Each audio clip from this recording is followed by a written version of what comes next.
नमस्कार दोस्तों, कहानियाँ 2.0 में आप सभी का स्वागत है। आगे बढ़ने से पहले यदि आपको यह कहानियाँ पसंद आए तो प्लीज वीडियो को लाइक करें और हमारे चैनल को सब्सक्राइब करना ना भूलें। तो चलो बिना देर किए कहानियों की शुरुआत करते हैं। इस मंदिर में पत्थर का बन जाता है इंसान। राजस्थान में कई ऐसे मंदिर हैं जिनकी खूबसूरती और रहस्य आज भी लोगों को अपनी ओर आकर्षित करते हैं। वहाँ के सौंदर्य को तो हम अपनी आंखों से देख लेते हैं, लेकिन इन मंदिरों में छिपे उन रहस्यों को नहीं जान पाते जो हमेशा से ही एक राज बना हुआ है। आज हम बात कर रहे हैं ऐसे ही एक मंदिर की जो बाड़मेर जिले के किराडू में है। कहा जाता है कि यहाँ पर रात में सोने वाला इंसान या तो हमेशा के लिए सो जाता है या फिर वह पत्थर की शक्ल ले लेता है। बाड़मेर के किराडू मंदिर की हकीकत इसके इतिहास में छिपी है। कोई कहता है कि मुगलों के कई आक्रमण झेलने की वजह से आज यह जगह बदहाल है, लेकिन यहाँ के स्थानीय लोगों की माने तो एक साधु के शाप ने इस मंदिर को पत्थरों की नगरी में बदल दिया। ऐसी मान्यता है कि काफी वर्षों पहले यहाँ एक तापसी साधु अपने शिष्य के साथ रहता था। एक बार वह देशाटन के लिए गया, लेकिन अपने प्रिय शिष्य को गांव वालों के भरोसे आश्रम में ही छोड़ गए।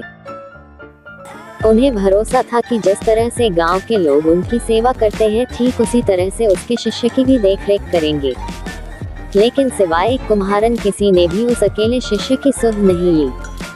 साधु जब वापस लौटा तो शिष्य को बीमार देखकर वह क्रोधित हो गया। उसने शाप दिया कि जहाँ के लोगों में दया की भावना न हो वहाँ जीवन का क्या मतलब, इसलिए यहाँ के सभी लोग पत्थर के हो जाएं और पूरा शहर बर्बाद हो जाए। फिर क्या था, देखते ही देखते सभी पत्थर के हो गए, सिवाय उस कुम्हारन के जिसने शिष्य की सेवा की थी। साधु ने उस कुम्हारन से कहा कि तेरे हृदय में दूसरों के लिए ममता है, इसलिए तू यहाँ से चली जा। साथ में चेतावनी भी दी कि जाते समय पीछे मुड़कर नहीं देखना, वरना तू भी पत्थर की हो जाएगी। कुम्हारन वहाँ से तुरंत भाग खड़ी हुई, लेकिन जाते वक्त उसके मन में अचानक एक बात आई कि क्या सच में किराडू के लोग पत्थर के हो गए हैं। यह देखने के लिए वह जैसे ही पीछे मुड़ी, वह खुद भी पत्थर की मूर्ति में बदल गई। सेहानी गांव के नजदीक कुम्हारन की वह पत्थर मूर्ति आज भी अपने उस भयावह अतीत को बयां करती दिखाई देती है। इस कहानी में कितनी सच्चाई है कोई नहीं जानता, लेकिन इतिहासकारों की माने तो 14वीं शताब्दी तक किराडू मुगलों के आक्रमण से तो बचा हुआ था।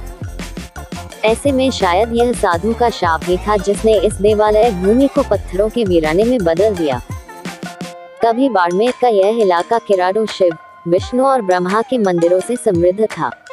आज भी है, लेकिन बदहाल अवस्था में।